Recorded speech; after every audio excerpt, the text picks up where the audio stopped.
Hello there and welcome to our second part of our lecture. So this is all about nomenclature. So what is nomenclature? So in simple terms, it's just naming. And in naming your organic compounds, we can name them either by common name or systematic name. So when say common name, ito lang yung usual na tawag sa kanya. But the problem there is, magkakaroon kasi ng minsan yung pagpapangalan mo dun sa compound ay iba dun sa setting ng iba pang place. So that's why we should also come up with the systematic name. So when say systematic name, ito yung mas preferred and mas accepted na name ng isang organic compound. So kumbaga, for one person in other parts of the world, nagkakaintindihan sila na ito yan, ganitong compound yan. So, it is a systematic name. So, it's systematic because meron tayo ng organization, we call that your IUPAC, the International Union of Pure and Applied Chemistry, sila yung nag-decide on the rules. So, kaya siya naging systematic. So, as of now kasi, meron na tayo nung 2013 version of the Nomenclature of Organic Chemistry. So, ito na yung sinusunod na rules on organic chem. So, we also have the 1993 and yung sa is 1980s. Pero ito na yung latest. So, nung nakita ko yung book, ano siya, almost 1,500 pages. So, napaka-elaborate na ng mga rules on naming your organic compounds. So, in our first part na nakilala nyo na yung ating mga families or functional groups. So, we have your alkanes, alkenes, and alkynes. Ito yung hydrocarbons natin, di ba? So, paano natin bibigyan ng pangalan yung mga compounds na mayroong ganitong functional groups? So, yung may C double bond carbon or carbon-carbon triple bond, and also yung mga simplest natin like your alkanes. Take note of the ending ng families, alkane, alkene, and alkyne, and that will also be the basis on the naming. So if the compound ends with ane, for sure it's an alkane. And then we have your ene and ine for your alkenes and alkynes respectively. So, ipakilala ko na sa inyo muna yung mga basic members natin for alkanes. So like this one, if you have single carbon and you surround it with hydrogens, that is called your methane. Now, if you have two carbons, then you do the same. Carbon-carbon single bond to, and then you have surround the structure with hydrogens, and that is an ethane. For three carbons, you have your propane, and then for four carbons, we have your butane, and so on. So there's a chemical formula para mas madali nyo siyang ma-predict yung chemical formula if you're dealing with alkanes lang ha. Assuming that you have yun nga, alkanes lang siya, meaning mayroong carbon-carbon single bond lang siya and then you just surround it with hydrogens.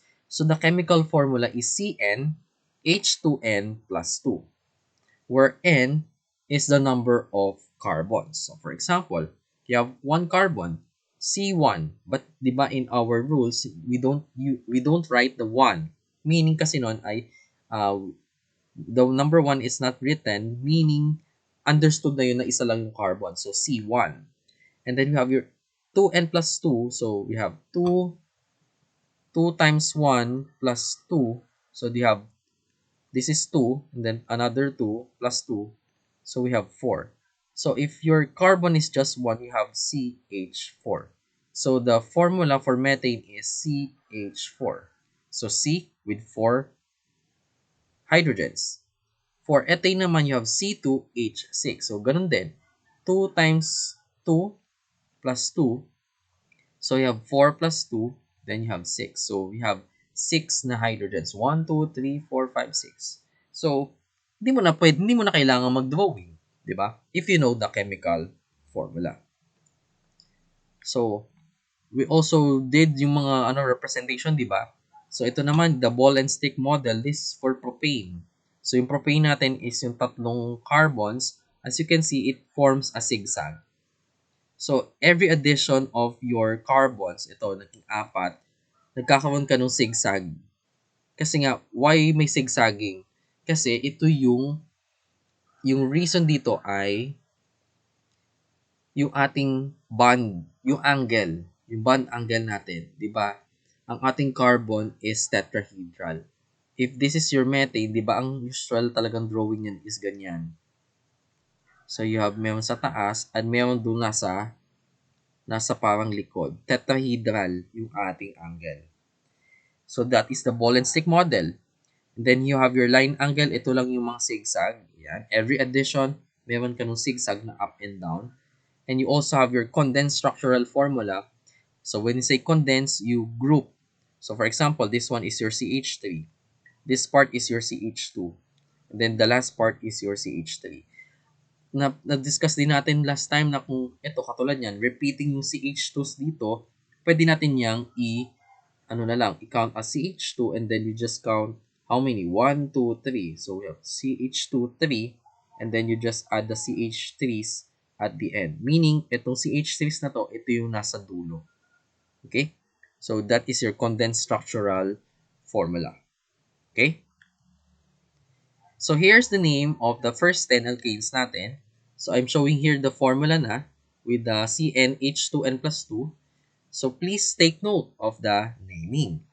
So we have your, for C1, number carbon of atoms isa lang, we have methane, ethane, propane, butane. So ito lang yung medyo challenging, the first 4. Kasi yung susunod kasi yung mga pentane, hexane, heptane, octane, nonane, decane, you can think of this yung sa inyong mga polygons, di ba? Pentane, 5. Hexane, 6. Heptane, 7. Octane, 8. Nonane, 9. And then decane, 10. So please take note of these prefixes. So we have met, et, prop, but, and then ito, madali na siya. Pent, hex, hep, oc, non, and dec. So itong mga prefixes na to, we call this prefixes kasi di ba in English, meaning ng pre, meaning ito ay before. So before. So ito yung nakikita at the start. Di ba? Kaya nga tayo merong alkanes, di ba? Alkanes end with the ane.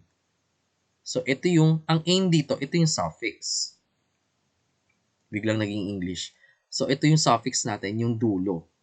And then, pag meron tayo ng prefix na met, ibig sabihin nun, isang carbon at yung ane meaning alkane ito. Ibig sabihin ito ay composed of one carbon and then you just surround it with hydrogen and the name is methane. So that is how we name your first 10 alkanes. So please try to remember this. Also, in our first part, na-encounter natin yung mga Cycloalkanes. So this time we will give names sa kanila. So the naming will look like this. Cyclo plus the prefix and then the ane. Meaning ane, ito ay single bonds lang yan. So alkanes talaga sila. Cyclo kasi ito ay naka-ring. So your triangle in math, your square and your other polygons here will be called ganito. This one will become your cyclopropane kasi siya ay met et prop. So, tatlo, di ba? If we will go back, yan, 3 carbons is a propane. But since your 3 carbons are forming the ring, then we attach the prefix din na cyclo. So, cyclopropane, cyclobutane, cyclopentane, kasi ito ay 5. Cyclohexane, cycloheptane, cyclooctane, and so on. Okay? So, that is how we name your cycloalkanes. Paano naman, sir, kung meron tayo ng double bond? For example, in cyclobutane siya, and then you have a presence of one double. May double bond tayo dyan. So, it will become cyclobutene. So, itong suffix natin dito, yung suffix will be replaced by "-ine" or "-ine". So, yan. Depending if you have a double or a triple bond. Okay, so watch out for that. So we have here now the comparison of your alkenes, alkynes, and of course yung ating alkane. So yung ating simplest na the simplest alkene natin is yung dalawa, of course. Kasi hindi naman tayo pwedeng mag-form ng double bond with just one carbon. So, the name is ethene. Kasi, di ba, met-et. So, this is ethane. So, dahil meron tayo ng double bond, we will replace the suffix, yung A naging in. Meaning, meron tayong double bond. And then, meron din, kapag pinalta natin ulit nga, nag-create tayo ng triple bond na, so it will become ethyne. So, yung mga nakikita nyo dito mga names, ayan, these are just your common name. So, the accepted or systematic name is ethene, and then the common name is ethylene. So, yung ethylene, this is yung ginagamit pang pa-ripen ng mga fruits. Tapos, yung acetylene, ito naman yung sa acetylene, yung sa gas. Okay?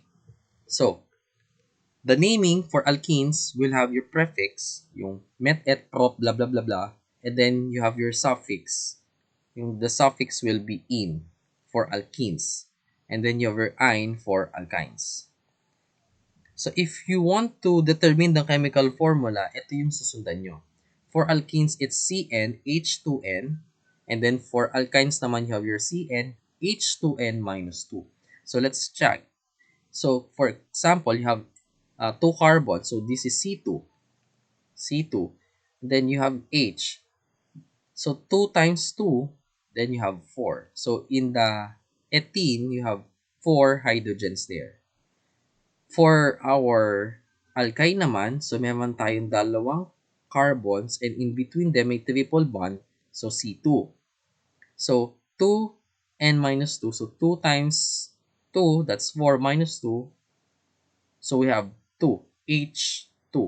So, as you can see, dalawa yung ating hydrogens for the ethyne na alkyne. So, totoo siya. Pwede nyo gamitin itong chemical formulas na to in these formulas in determining your chemical formula. Okay. So, yun nga, please take note, the N is the number of your carbons in the structure. Okay. Now, I want to introduce you itong tinatawag natin na alkyl groups. So, ano bang nangyayari? Paano na-form yung alkyl groups? So, for example, you have an alkane, yung methane natin. Let's remove the H. So, ano na magiging pangalan niya?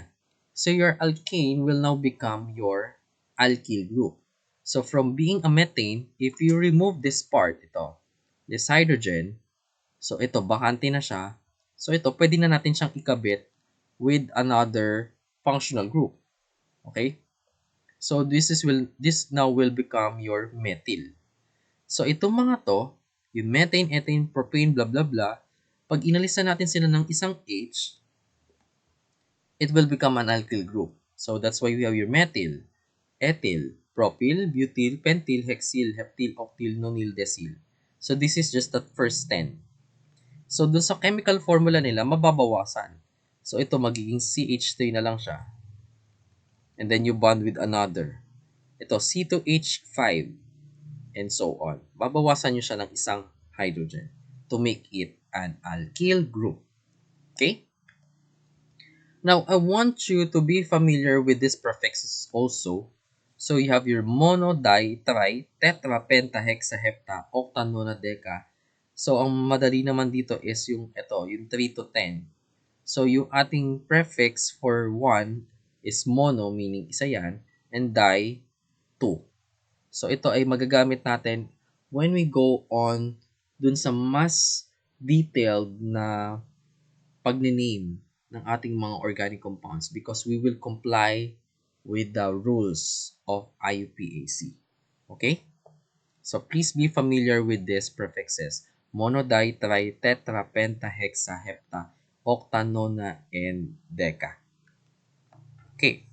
Now, let's proceed with alkyl halides. So, yung ating mga halogens,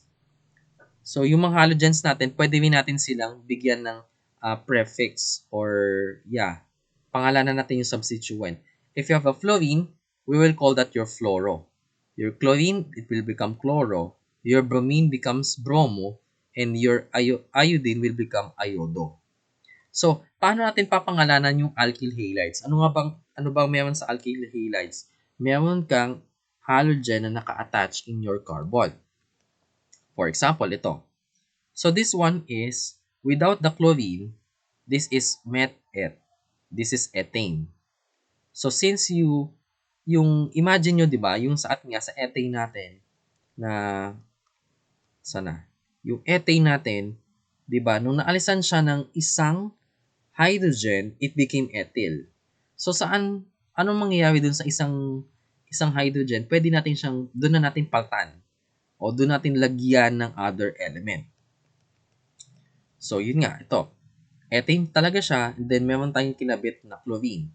So, this is just the line angle bond structure for this compound with CH3, CH2Cl. Ito yung CH3, sana na visualize nyo. This is the CH3, this is CH2, and this is your Cl. So, what will be the name? So, the naming is, you put the halo, the halogen, the prefix, and the ane. Ane ito kasi, let's assume na ito ay, yun nga, ito, single carbon-carbon single bond lang naman siya. So, the ending is ane. So, what will be the prefix? So, for this particular example natin, ang nilagay natin is chlorine, so we will add chloro. Okay? Chloro. What is the prefix? Count the number of carbons. So, you have 1, 2, met, et. So, ibig sabihin nito ay et. Chloro, et, and then you have the ane. Ibig sabihin nito may dash na ane. Ibig sabihin nito ay ikinakabit mo yung ane sa name. So, dapat buo.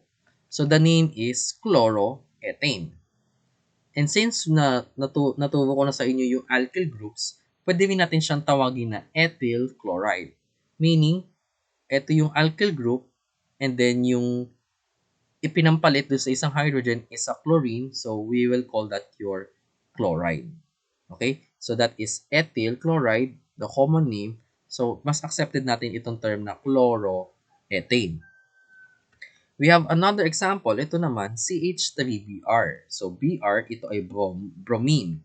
So, ibig sabihin, bromo. Ano tong C? Isa lang siya, so ito ay met. So, ibig sabihin, ito ay bromomethane. Bromo, ito yung substituent, yung nakakabit. When say substituent, ito po yung ikinabit natin dun sa compound. O pinampalit, substitute. O, di ba? So, that is bromomethane. The other name is also methyl bromide. So, methyl siya, ito, yung ating CH3. Remember our alkyl groups.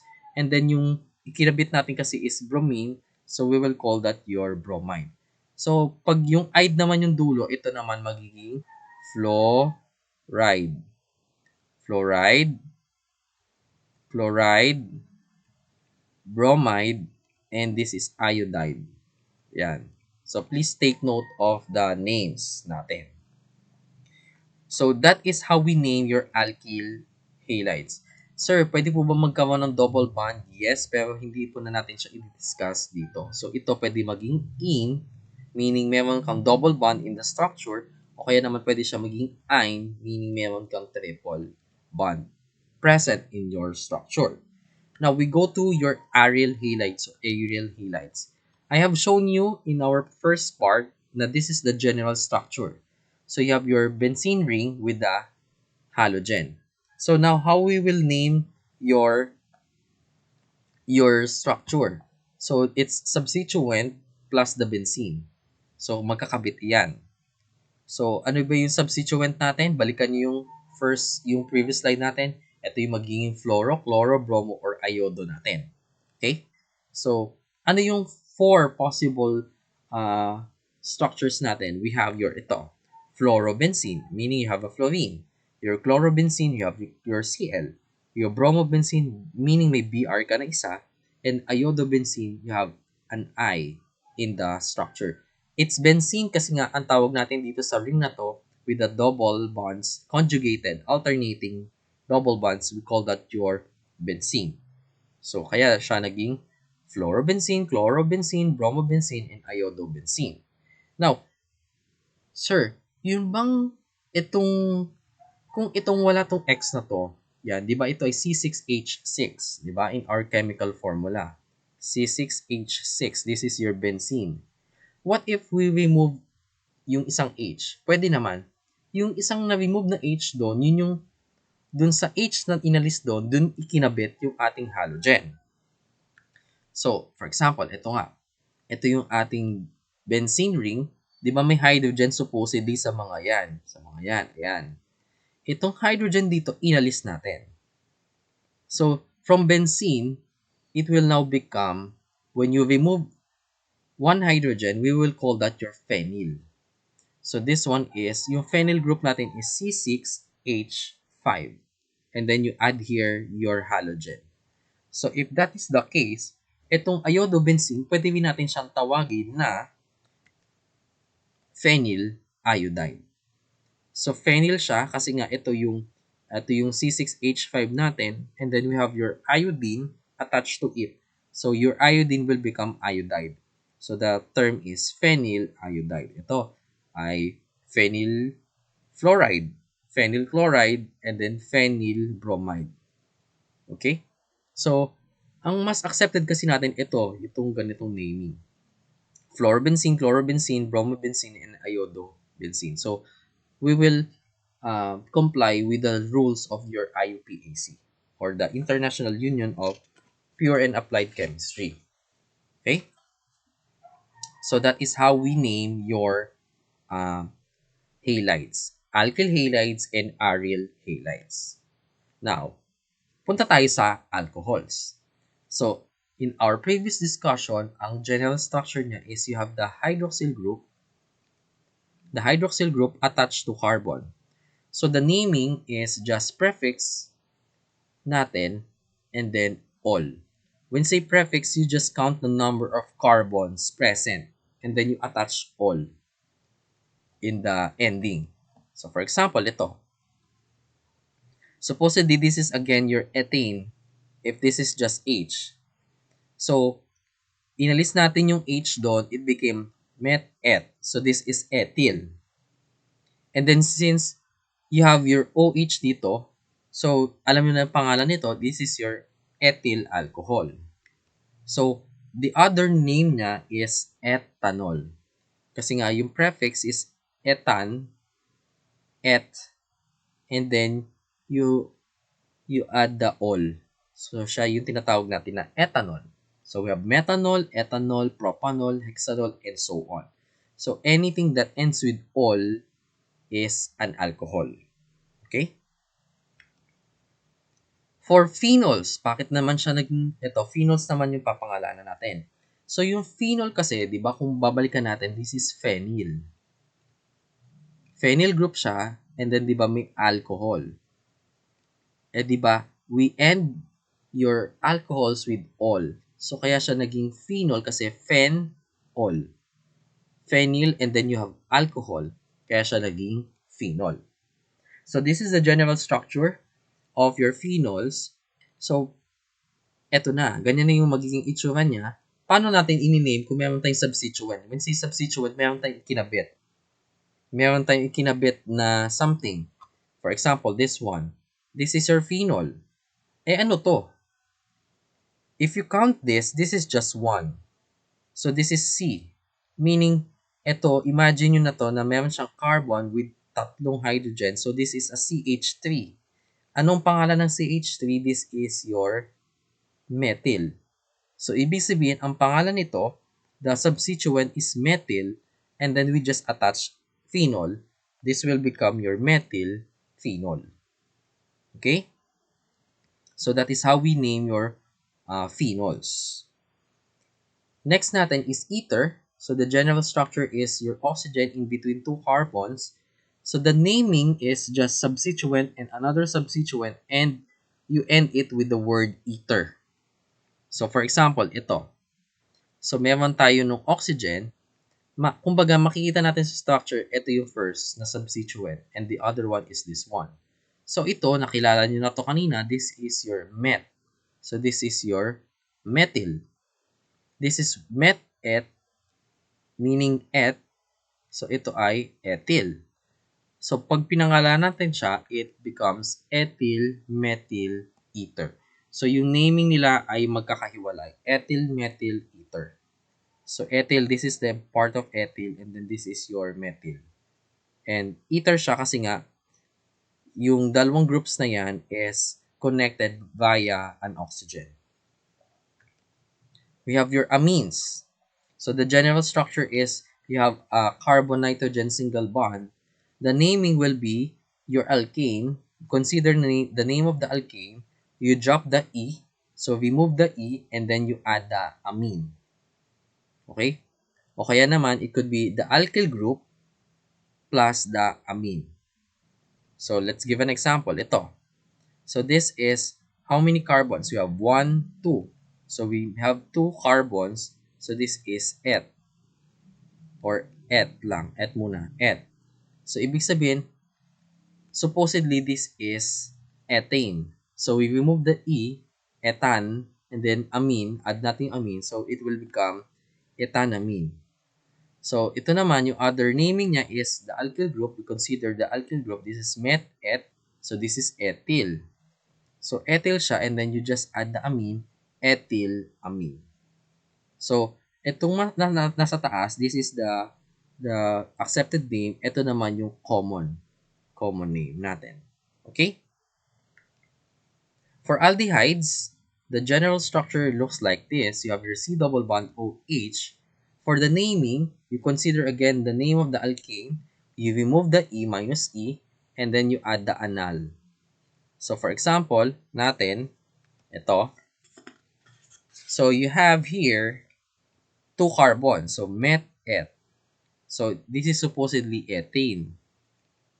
Ethane siya. Remove the E and then add the suffix anal. So, kaya siya maging ethanal. So, di ba, ethan and then anal. So, it will become ethanal. So, the accepted name is ethanal or the common name niya is acetaldehyde. So, later on na lang natin pag-uusapan bakit nagiging ganyan yung mga common names nila. So, for now, we have your ethanal, methanal, ethanal, propanal, butanal, and etc.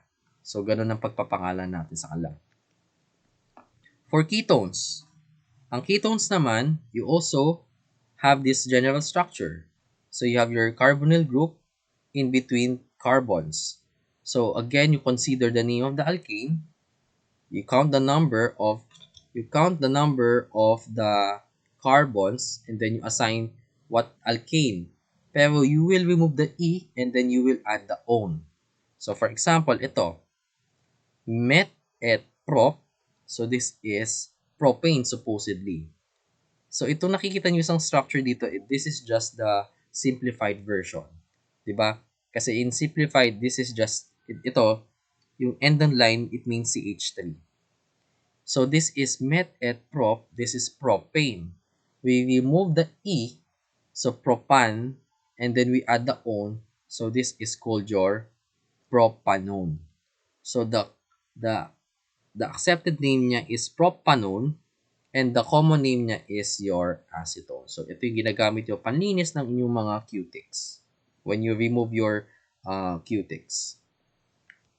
For carboxylic acid, this is the general structure. You have your C double bond OH. So, for the naming, again, consider the name of the alkane. We remove the E and add the oic acid. So, for example, ito. This is again met et. So, this is ethane minus E, ethan. And then you add the oic acid. It becomes ethanoic acid. So, the common name niya is acetic acid. So, acetic acid, this is the component of your vinegar. Yan, acetic acid. For amides, so this is the general structure. You have the C double bond ON. So again, for the naming, you consider the name of the alkane, you drop the E, remove the E, and then you add the amide. Amide. Okay? So for example, you have this one. So consider this structure. So you just count again number of carbons. You have met it. So this is supposedly ethane. And if you remove the E, ethan, and then you add the term amide, so it will become ethanamide. So other term niya is, common name is acetamide. Yan. Kung napapansin nyo, doon sa common name niya, nung mga previous examples natin, we have your starting from, nasa na ba? Starting from aldehyde. So, the common name is acetaldehyde. Di ba? Aceta means dalawa. Tingnan niyo yung yung similarity. Two carbons na aldehyde is acetaldehyde.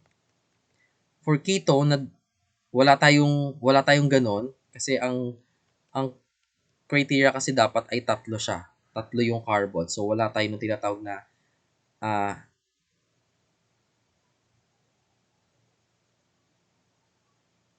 kung mapapansin nyo nga, sabi ko nga, dalawang carbons, aceta. So, ito naman, acetone. Acetone. Tapos yun namang ating carboxylic acid na dalawang carbons, acetic acid. Kapag naman dun sa amide, acetamide. Okay? So, yung last natin, yung sa ating discussion for this second part, ito namang nitriles. So, yung kanyang general structure is you have the carbon-nitrogen triple bond. So, the naming is, you just consider the name of the alkane and then you just add the nitrile. So, for example, ito. So, the structure is CH3CN. So, you count now the number of carbons. You have 1, 2. So, this means you have ethane. And then you just add the nitrile. The name is ethane nitrile. And the common name niya is aceto. Again, ito na naman. Nakita nyo naman yung term. Acetonitrile. Okay? So, yan. Ito na lang muna yung ating mga papangalanan. Kasi, as we go along with the semester, pupunta naman tayo sa isa-isa ng ating families or functional groups. And mas mapapangalanan natin sila ng mas maayos based on the rules. Okay? Yung pinakita ko dito sa mga naming dito, these are just the simplest. So, simple pa lang ito. Pag pumunta tayo dun sa bawat isang family or class or classification of organic compounds, you will encounter then doon na maaring tatlo na yung substituent, iba-iba pa. So, paano yung pagpapangalan doon? So, may naming doon sa mga yon. Okay? So, in summary, so these are some important organic functional groups. So, na-discuss natin alcohols, aldehydes, alkanes, alkenes, alkynes, amides, amines, and anhydrides. So, for alcohol, you have your OH group. For aldehyde, you have your C double bond OH. For alkanes, ito hindi siya considered as a functional group. Pero ipinakita lang dito ano yung itsura ng alkane. You have your carbon-carbon single bond. For alkenes, you have your carbon-carbon double bond. For alkynes, you have the carbon-carbon triple bond. For amide, ito yung isa sa derivative ng ating dun sa ating may carbonyl group. So, it's C double bond ON. So, that's an amide. Anong difference niya with the amine? Meron tayo no NH2. So, this NH2 can be attached to carbon. Yung nitrogen natin, sabi ko nga sa inyo, pwedeng out of the 3, pwedeng isang carbon, pwedeng dalawa, o pwedeng lahat yon ay nakakabit. Yung nitrogen ay nakakabit sa tatlong carbon. For anhydrides, you have the presence of two carbonyl groups. Ito, yan, the two carbonyl groups, and the carbon of the carbonyl groups are connected in between oxygen. So, yan. So, ito na, nabigyan natin sila ng ibang mga pangalan like ethanol. So, we have methanol, ethanol, propanol, etc. We have your methanol, ethanol, butanol, etc. You have alkanes, methane, ethane, propane, etc. For your alkenes, we start with two carbons. There is no such thing as methane. Kasi ang methane natin is just one carbon. So, hindi pwedeng, wala tayong methane and methane. Wala tayong ganon. We start with two carbons. So, we have ethene, propene, butene, etc. And then also in terms of three bonds, multiple bonds natin, triple bond, we start with ethyne, propyne, butane, etc. We have your amide, ethanamide, propanamide, etc. So, yung atin namang amine, meron tayo metamine, ethanamine, propanamine, etc. So, yung common name niya is methylamine, ethylamine, propylamine, etc. Yung anhydride, hindi natin siya na-discuss further in this lecture video, but we will go deeper pag na-discuss natin yung sa end, medyo pa end na ng semester. So this is just the first part. We also discuss your arenes or aromatics. You have your benzene, your carboxylic acid, yung mga may oic acid. So, meron tayo ding metanoic acid.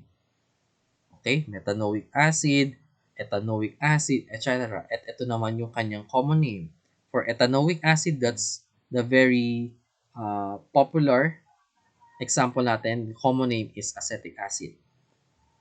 Disulfides, we skip this, but we will later on discuss that. Esters, hindi natin siya masyado na-discuss dito, but we will go deeper for other time. Ethers, you have your, you just describe ano yung mga nakakonect, yung dalawang substituents natin sa either side, sa left and right side ng ating oxygen. So, ito, meron siyang ethyl, met, et. So, kaya siya ethyl ether. Dahil siya ay dalawang beses na ulit, siya meron tinatawag na di. So, diethyl ether. We also discuss your haloalkanes or your alkyl halides, your chloroethane, bromoethane, bromopropane, etc. So, yung common name niya is we use the alkyl group, methyl something, methyl, ethyl, propyl, etc. And then we add the halogen. So, yung halogen natin could be fluoride, chloride, bromide, and iodide. For ketones, yung ending nila is yung -one. So, example natin is the simplest is your propanol. So, the simplest ketone natin is yung tatlong carbons. So, that is called your propanone or commonly known as your acetone. Your phenol, you have your benzene ring, and then you have your OH, the hydroxyl group. So, we call that your phenol. So, phenol siya kasi, di ba, when we remove the hydrogen here, it becomes phenyl. So, phenyl, and then your alcohol, your all, when we merge it, it becomes phenol. And yung hindi natin masyado na-discuss nga dito sa lecture video is yung mga sulfur-containing functional groups. So like sulfide and thiols. But we will discuss this later on in our other times. Okay? So that ends the lecture video. So ano bang na-accomplish natin? We accomplished the classification of your organic compounds.